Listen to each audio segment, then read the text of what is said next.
तो last episode में हमने देखा था कि इन दोनों की शादी संपन्न हो चुकी थी और शासन ऑफिशियल रूप से ये अनाउंसमेंट भी कर देता है कि जिंगमी अब उसकी वाइफ होने के साथ साथ इस पूरे नौ रिलम की एम्प्रेस भी बन चुकी है। तब ये सुने सारे लोग शासन और जिंगमी के लिए जय जयकारा करने लगते हैं। लेकिन तभी यहाँ पे आउटर रिलम का एक गेट अपेयर होता है जिसमें से एक पोर्टल खुलता है। इस पोर्टल में से ये ड्रैगन का बच्चा बाहर आता है जो आते हुए कहता है कि वह चारों तरफ कितनी खुशहाली है। वैसे मेरे फादर ने मुझे आउटर रिलम की ओर से तुम दोनों को शादी की बधाइयां देने के लिए भेजा है, इसीलिए फिजिकल सुप्रीम लॉर्ड को शादी की ढेरों बधाइयां। तब इसे देखते हुए शासन कहता है कि ये तो वही व्हाइट स्कल ड्रैगन का बच्चा है, लेकिन ये बगैर नाइट रिलम के बैरियर्स को तोड़े हुए यहाँ पे डायरेक्टली अपेयर कैसे हुआ। जिस पर ड्रैगन सुप्रीम पूछता है कि ब्रदर लुएनफी क्या आप इसे जानते हैं। तब लुएनफी कहता है कि ये कमीना व्हाइट स्कल ड्रैगन का अपना बेटा है, लेकिन इसकी हिम्मत कैसे हुई आज यहाँ पे आने की। जिस पर यहाँ पे मौजूद लोग भी इसे देखते हुए कहते हैं कि अरे कौन है यार, हटाओ इसे, खामखा आज के दिन भी हमारे फिजिकल सुप्रीम लॉर्ड के हाथों से खून खराबा हो जाएगा। तब पीछे वाला भी कहता है कि भाई मुझे ऐसा क्यों लग रहा है कि ये शादी भी बिना मार काट के पार नहीं होने वाली। और अब मन ही मन शासन लुएनफी से कहता है कि रेडी हो जाओ, अगर इसने कुछ गलत करने की कोशिश की तो आज यहाँ पे इसे यहीं पे निपटा देंगे। तब ये ड्रैगन के बच्चे अब नीचे आते हुए इन दोनों की ओर बढ़ते हुए कहता है कि तुम दोनों साथ में कितने अच्छे लग रहे हो, भगवान करे तुम दोनों साथ साथ जन्मों तक बना रहे। तब इसकी ओर देखते हुए जिमी कहते हैं कि शासन ये बुरा पर्सन है राइट। जिस पर शासन कहता है टेंशन मतलब जब तक मैं यहाँ पे हूँ तब तक ये पत्ता भी नहीं हिलने वाला। जिस पर अब हम देखते हैं कि लुएनफी सीधे इसके पीछे आके खड़ा हो जाता है। तब यंग मास्टर कहता है कि आखिर तुम लोग मुझे ऐसे क्यों घूर रहे हो, मैं तो बस एक गेस्ट बन के शादी अटेंड करने आया हूँ। वैसे भी मैं इतना मूर्ख नहीं हूँ जो आज के दिन यहाँ पे आके कुछ गड़बड़ करने की कोशिश करूंगा। जिस पर लुएनफी कहता है कि अगर तुम्हारा बधाई दिया हुआ हो गया तो तुम यहाँ से अब निकल सकते हो। वैसे भी खुशी के पलों में हम मनहूस लोगों को देखना पसंद नहीं करते। जिस पर यंग मास्टर कहता है कि वो तो तुम लोग मुझे पार्टी पे इनवाइट नहीं करोगे। खैर शादी की बात को अब साइड में रख दो और जिसके लिए मेरे पिताजी ने मुझे स्पेशली यहाँ पे भेजा है वो बात मैं तुम लोगों को बताता हूँ। मेरे पिताजी ने कहा कि वो फिजिकल सुप्रीम लॉर्ड और लुएनफी का आउटर रिलम में वेट कर रहे हैं। तो अब ये सुनिए शासन कहता है कि क्या इसका मतलब white skull dragon knight realm और आउटर रिलम के बैटल के लिए बिल्कुल रेडी है। जिस पर सारे लोग भी अब बहुत ही शौक होते हुए कहते हैं कि ये तो सीधे सीधे नाइट रिलम और आउटर रिलम के बीच की बैटल का पैगाम है। तब लुएनफी कहता है कि भाई लगता है इन्होंने हमसे पहले ही तैयारियां कर ली है। जिस पर शासन कहता है कि हाँ मुझे भी कुछ ऐसा ही लग रहा है। और अभी यंग मास्टर लुएनफी से कहता है कि क्या हुआ तुम्हारा ऐसे चेहरा क्यों उतर गया। तब लुएनफी अब थोड़ा फॉर्म में आते हुए कहता है कि ड्रैगन बच्चे तुम और तुम्हारे फादर में इतना दम नहीं है कि वो हम लोगों के चेहरे को उतार सके। भाई की शादी है और गेस्ट बन के आए हो इसलिए बच रहे हो। जिस पर यंग मास्टर कहता है कि लुएनफी अब तुम और तुम्हारा भाई चाह के भी किसी का कुछ भी नहीं बिगाड़ पाएंगे। मैं जब चाहूँ जैसे चाहूँ यहाँ पे आ और जा सकता हूँ। और इतना कह के यंग मास्टर फिर से आसमान की ओर जाते हुए कहता है कि अब तुम लोग समय आ चुका है इस रिलम से अलविदा कहने का, इसलिए अब जल्दी से अपनी सेना लेके आउटर रिलम में आ जाना वरना हम लोग यहाँ पे पहुँच जाएंगे। जिस पर अब इतना कह के ड्रैगन बच्चा यहाँ से चला जाता है। तब इधर के लोग इस बात को सुनिए अब थोड़ा चिंतित होने लगते हैं क्योंकि व्हाइट स्कल ड्रैगन तो अब शासन से पहले इस बैटल को स्टार्ट करना चाहता है।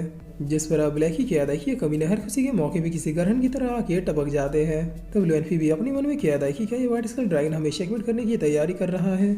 जिस पर अब जेमी कहते ही टेंशन मतलब सब कुछ ठीक हो जाएगा, मुझे तुम पे भरोसा है कि तुम हर सिचुएशन को हैंडल कर सकते हो। तब शासन भी अब एक लंबी सांस लेते हुए कहता है कि अगर व्हाइट स्कल ड्रैगन पूरी तरीके से प्रिपेयर है तो फिर उसने चेतावनी देने के बजाय हम पे डायरेक्टली अटैक क्यों नहीं किया। जिस पर लुएनफी कहता है कि वो इसलिए क्योंकि उन्हें भी पता है कि हम लोग आउटर रिलम में आने वाले हैं और ऐसा भी तो हो सकता है कि इस बार वो कोई भी रिस्क लेना ही नहीं चाहते क्योंकि अगर वो लोग नाइट रिलम के बैरियर को ब्रेक करके यहाँ पे आएंगे तो फिर उनकी शक्तियाँ कुछ हद तक सप्रेस हो जाएंगी। इसलिए इस वॉर को खत्म करने के लिए उसने हम लोगों को ही वहाँ पे बुलाया है। तब शासन कहता है खैर इन सारी बातों को छोड़ो, अभी इसके बारे में सोचने के लिए हमारे पास बहुत समय है। आज क्योंकि मेरी शादी है इसलिए इस मौके पे एक बड़ी दावत का इंतजाम किया जाए। आज के इस दिन को सेलिब्रेट करने के बाद कल से हमें फिर से अपने काम में लग जाना है। मुझे अब बस बहुत ही शॉर्ट टाइम में यहाँ पे मौजूद सारे सुप्रीम लेवल के पीक लेवल पे चाहिए। जिस पर सारे लोग भी चिल्लाते हुए yes please the supreme Lord कहते हैं। तब शासन अब जिमी को हक करते हुए कहता है कि मुझे इस बैटल के स्टार्ट होने से पहले एक बहुत ही प्यारा गोलू मोलू बेबी चाहिए ताकि पूरा नौ रिलम इस बैटल में जाने से पहले अपने प्रिंस या फिर प्रिंसेस को देख सके। जिसे सुने जेमी बहुत ही शर्माते हुए शासन से लिपट जाती है और अब इस बात को सुनकर सारे लोग खुशी के मारे बहुत ही ज्यादा हंसने लगते हैं। जिस पर अब सीन चेंज होता है और हमें पार्टी का सीन दिखाया जाता है जहाँ पर इस शादी के अवसर पर एक बहुत ही बड़ी दावत का इंतजाम किया गया था और सारे लोग अब बस ठूसने की तैयारी कर रहे थे। तब शासन कहता है कि मेरे नाइट रिलम के लोग आज खुली छूट है, जितना खा सकते हो या फिर पी सकते हो पी लो। आज किसी मामले में कोई भी रोक टोक नहीं होने वाली, जिससे सुनते सारे लोग अब thank you so much supreme कहते हुए खाना शुरू कर देते हैं। और अब ड्रैगन सुप्रीम बहुत ही शर्माते हुए लेडी थोर के पास आता है, जिस पर अब ड्रैगन सुप्रीम बहुत ही शर्माते हुए कहता है कि तुमने कहा था कि जब मैं तुम्हारे लेवल का हो जाऊंगा तब तुम मुझसे शादी कर लोगे। देखो अब तो मैं कल्टीवेशन के मामले में बिल्कुल तुम्हारे बराबर हो चुका हूँ। तब लेडी थोर कहती ठीक है मैं तुमसे शादी कर लूंगी, लेकिन नायरलम और आउटरलम के बैटल खत्म होने के बाद, जिसे सुनकर ड्रैगन सुप्रीम कहता है कि सीरियसली। तब लेडी थोर भी यस में इशारा करती है, जिस पर अब लेखी यहाँ पे आते हुए कहता है कि देखा मैंने कहा था ना कि ये मान जाएगी। जिस पर ड्रैगन सुप्रीम भी हंसते हुए thank you so much Blackie कहता है। और अब सीन चेंज होता है, हमें कुछ दिनों के बाद का सीन दिखाया जाता है, जहाँ पर ये दोनों भाई एक माउंटेन के पीक पे खड़े होकर बातें कर रहे थे। जिस पर अब लुएनफी कहता है कि सॉरी भाई, आज तक मेरी वजह से आपको जितनी भी परेशानियां हुई है, ये वो रास्ता है जिसे मैंने चूज किया था और मेरी वजह से आपको भी ये परेशानियां झेलनी पड़ रही है। तब शासन कहता है कि मैं टोटली क्लूलेस हूँ कि आखिर तुम कर क्या रहे हो, मगर इतना जरूर जानता हूँ कि मेरा छोटा भाई कभी कुछ गलत नहीं कर सकता। लुएनफी मुझे तुम्हें प्राउड है और हमेशा ही रहेगा।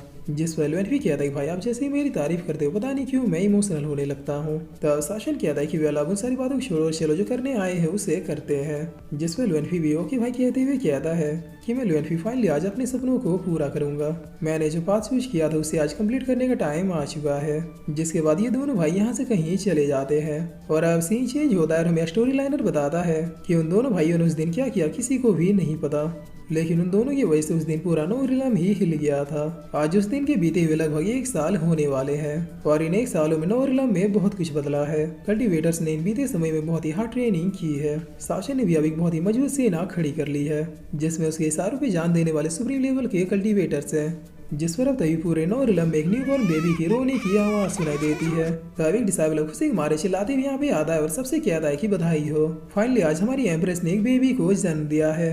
जिसे सुनते डिसाइबल खुशी हमारे एक दूसरे से बातें करते हुए कहता है कि हमारे मास्टर तो फ्यूरियस है, पूरे नोरिलम के सबसे पावरफुल पर्सन। अब पता नहीं हमारे यंग मास्टर या फिर यंग प्रिंसेस क्या ही तबाही मचाएंगे, क्योंकि सर्वशक्तिमान फिशर सुप्रीम लॉर्ड का बेबी कोई मामूली बेबी तो नहीं हो सकता। तब ये दूसरा डिसाइबल कहता है कि कितना अजीब है कि हमारे फिशर सुप्रीम लॉर्ड का बेबी हुआ है और हेवन और अर्थ ने किसी ने भी ब्लेसिंग देने के लिए अपनी विजन को अपेयर नहीं किया। जिस पर अब इधर हम देखते हैं कि गेट तोड़ते हुए शाओशन जिंगमिंग के पास आता है। तब पीछे से लुएनफी भी आते हुए कहता है कि फाइनली मैं चाचा बन गया। जिस पर शाओशन जिंगमिंग को देखता है जो अपने हाथों में बेबी को गोदी लिए हुए थे, और शाओशन तो बिना पल के चकवाए बहुत ही प्यार से अपने बेबी को देखते जा रहा था। तब जिमी अब बेबी को बहुत ही दुलार करते हुए कहते कि नटखट लड़की बिल्कुल अपने पापा पे गई है, और ये कहकर जिमी अब शासन के हाथों में बेबी को दे देती है। तब शासन भी अब बहुत ही लाड़ दुलार करता हुआ अपनी बेटी से कहता है कि मेरी प्यारी प्रिंसेस नायरलम में तुम्हारा स्वागत है। और फिर इसी के साथ ये एपिसोड यहीं पे खत्म होता है।